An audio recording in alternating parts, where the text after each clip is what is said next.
रामकृष्ण. शांताकारं भुजगशयनं पद्मनाभं सुरेशं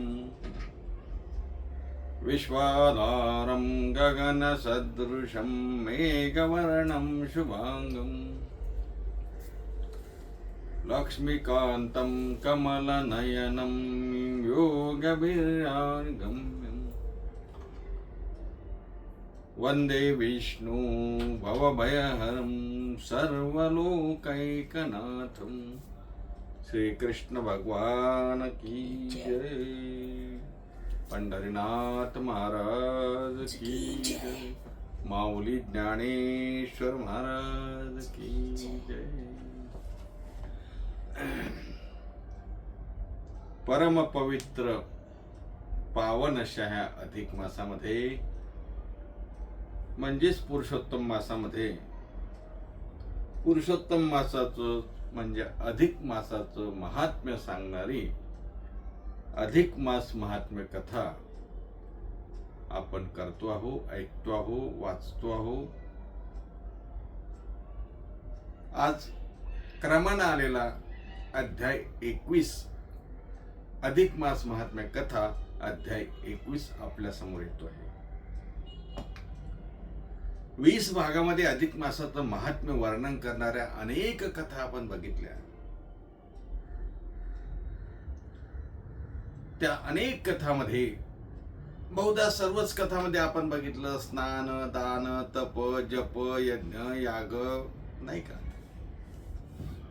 नामस्मरण, गोदान, वैष्णव पूजन, ब्राह्मण पूजन, ब्राह्मण भोजन, वैष्णव भोजन, ह्या सर्व गोष्टी आपण बघितल्या. अर्थात अधिक मासामध्ये करावयाच्या विधी, व्रत याचं महात्म्य विशेषत्वानं आपल्याला या महात्म्य कथेमध्ये आल्याचं दिसते. आणि आपल्याला ही माहिती आहे, निमिषारण्यामध्ये सूत पुराणिक सूत ऋषी इतर ऋषींना जी कथा सांगतायत ते सूत ऋषी म्हणतात, जी कथा भगवान नारायणाने महालक्ष्मीला सांगितली ती कथा मी तुम्हाला सांगतो आहे. तेव्हा भगवान नारायण, विष्णू नारायण लक्ष्मीला म्हणतात, लक्ष्मी मी तुला आतापर्यंत अनेक कथा सांगितल्या. ज्या कथेचा उद्देश, ज्या कथेचं महात्म्य तुझ्या लक्षात आले असेल, आता सुद्धा मी तुला एक कथा सांगतोय.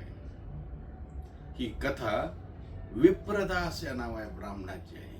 विप्रदास नावाचा जो ब्राह्मण, त्याची ही कथा आहे. काय कथा आहे, कुठला हा ब्राह्मण, कसा होता हा ब्राह्मण, काय करत होता हा ब्राह्मण. भगवान नारायण म्हणतात, लक्ष्मी विराट नगरीमध्ये माहूर नावाचं एक पुण्यक्षेत्र आहे, तीर्थक्षेत्र आहे. माहूर नावाचा एक गड आहे. कुठे आहे तो माहूर? आपल्या महाराष्ट्रात आहे. आपल्याला माहित आहे, महाराष्ट्रामधल्या 3.5 पीठापैकी माहूर सुद्धा एक पीठ आहे, नाही का. कुठले कुठले पीठ आहे तो? कोल्हापूर, तुळजापूर, माहूर आणि अर्धपीठ सप्तशृंगी आपल्या इथे आहे ना महाराष्ट्रामध्ये. याच महाराष्ट्रातील माहूर तीर्थक्षेत्री, माहूर पुण्यक्षेत्री, त्याला मातापूर सुद्धा म्हटलंय ग्रंथांमध्ये. त्या ठिकाणी विप्रदास नावाचा एक ब्राह्मण राहत होता आणि धनवान होता, पुण्यवान होता. हे बघा, धनवान असलेला पुण्यवान असतोच असं नाही, किंवा पुण्यवान असलेला धनवान असतो असं नाही. पुण्यवान धनवानही असू शकतो, पुण्यवान धनवान नसूही शकतो, धनवान महापुण्यवान असू शकतो, धनवान पुण्यवान नसूही शकतो. त्याच्यामुळं इथे मात्र हा विप्रदास नावाचा ब्राह्मण धनवानही होता आणि पुण्यवानही होता. खरं म्हणजे माहूर नगरी महाराज जमदग्नी आणि अत्रि ऋषीच्या पदस्पर्शाने पावन झालेली माहूर भूमी आहे. माहूरची भूमी दत्तात्रयांच्या वास्तव्याने पुनीत आहे. अत्रि अनुसयाचं वास्तव्य त्या माहूरगडावरती झालेलं आहे. त्याच्यामुळे अत्यंत पुण्य पावन अशी माहूर नगरी. आणि या माहूर नगरीमध्ये हा विप्रदास नावाचा ब्राह्मण तिथे राहायचा, आपल्या धार्मिक विधी करायचा. बरं, विशेषतः हा ब्राह्मण धार्मिक होता एवढंच नाही, त्याची बायको सुद्धा धार्मिक होती, त्याचे मुलंबाळही धार्मिक होते. म्हणजे संस्कार धर्माचरणानं वागणारं हे कुटुंब होतं. काय महाराज, हा विप्रदास नावाचा ब्राह्मण खूप त्या ठिकाणी दानधर्म करायचा, पूजाव्रत करायचा, स्नान संध्या आपलं रोजचं आहे, त्यात नवल नाही, पण प्रातःकाळी उठून स्नान करणं, ब्राह्मण भोजन करणं, ब्राह्मणाला दान देणं, आल्या गेल्याची त्या ठिकाणी आतिथ्य चांगलं करणं, असं हा ब्राह्मण करायचा. आणि त्याच्या बायकोची त्याला पूर्णपणे साथ होती.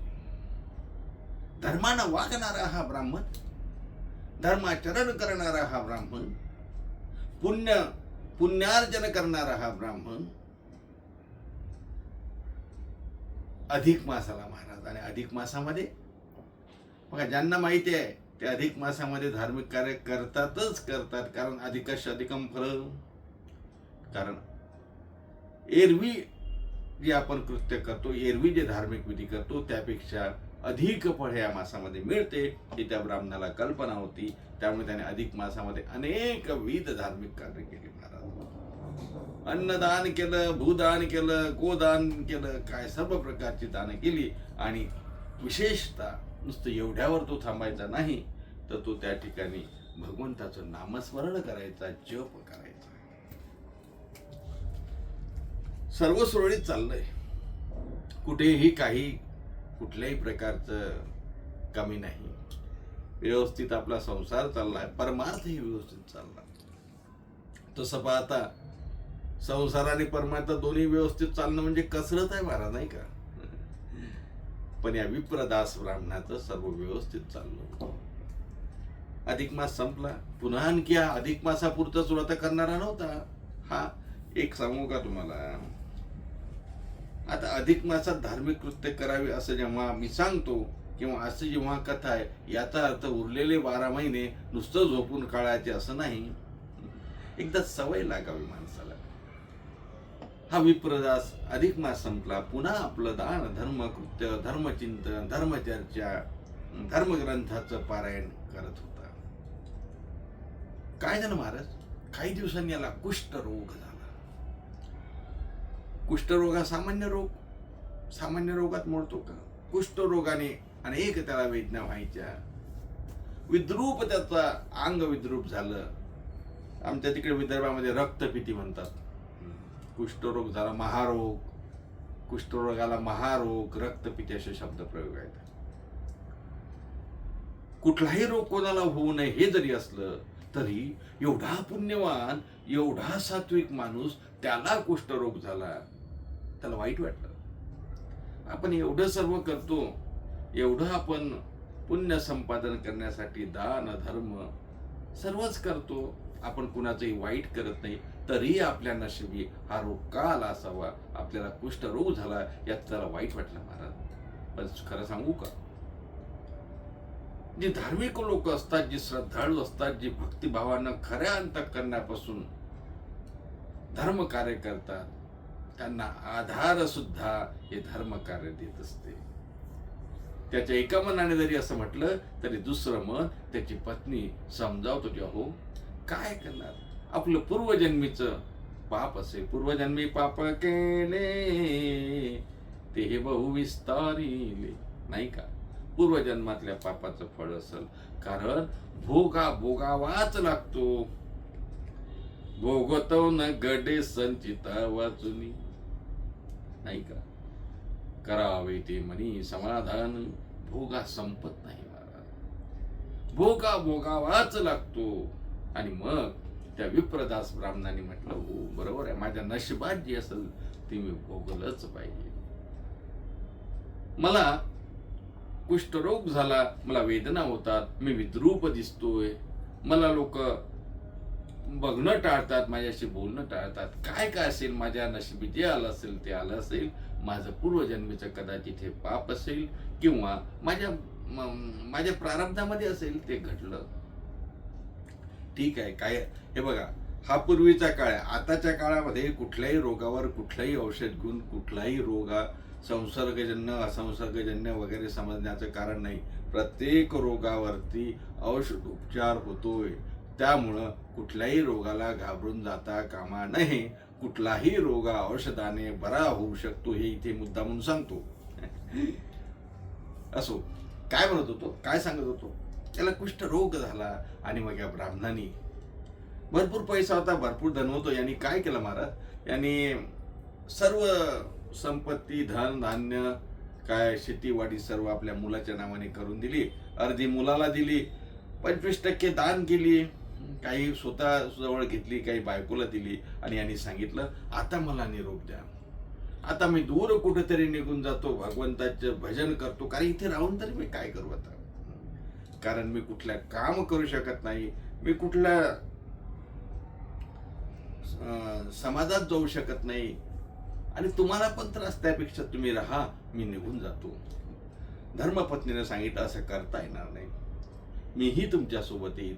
परंतु त्याने आपल्या पत्नीला समजावलं, ग असं करून चालणार नाही, तू थांब, तू मुलांजवळ थांब, मी जातो, काही काळजी करण्याचं कारण नाही.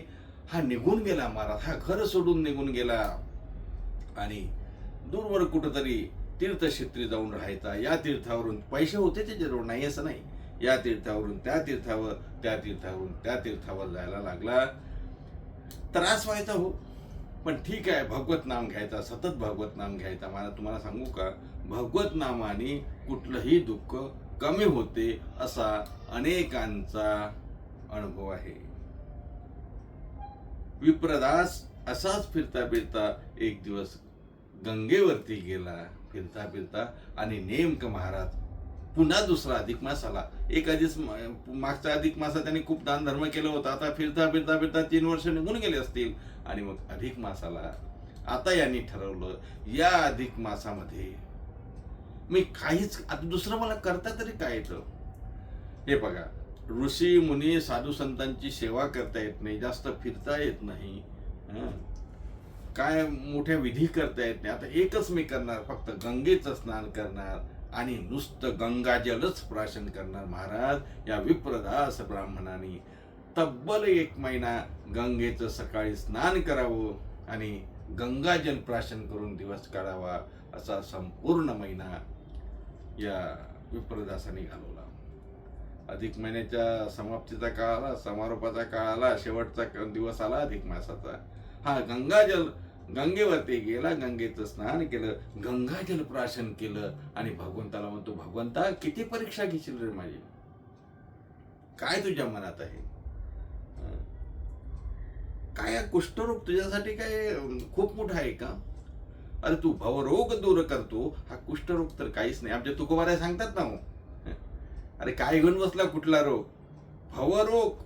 भवरोग म्हणजे भवसागरातून तरुण जाण्याचा, या संसार सागरातून, संसार सागराचा रोग, संसाराचा रोग म्हणजे भवरोग. यातून तरुण जाणं, यातून वाचणं, याच्यावर औषधोपचार कुठला नाही. पण तुकोबाराय म्हणतात ना, भवरोगा ऐसे जाय, भवरोगा ऐसे जाय, अनिक काय शून्य के, अनिक काय शून्य के, भवरोगा ऐसे जाय. तुकोबारायांचा अभंग आहे. भवरोग जातो तिथे, बाकी रोग शुल्लक आहे, पण त्याला पथ्य आहे. कुठली पथ्य आहे? पथ्य नाम विठोबाचे, पथ्य नाम विठोबाचे, म्हणजे नामचिंतन केलं, ही जर पथ्य पाळली तर कुठलाच रोग राहणार नाही. महाराज म्हणतात, बाकीचे रोग शुल्लक आहे, भवरोगा ऐसे जाय. या विप्रदासाने सांगितलं, देवा मी तुझं नामचिंतन करतो, आता तुला काय वाटेल ते कर, मला काही दुःख नाही.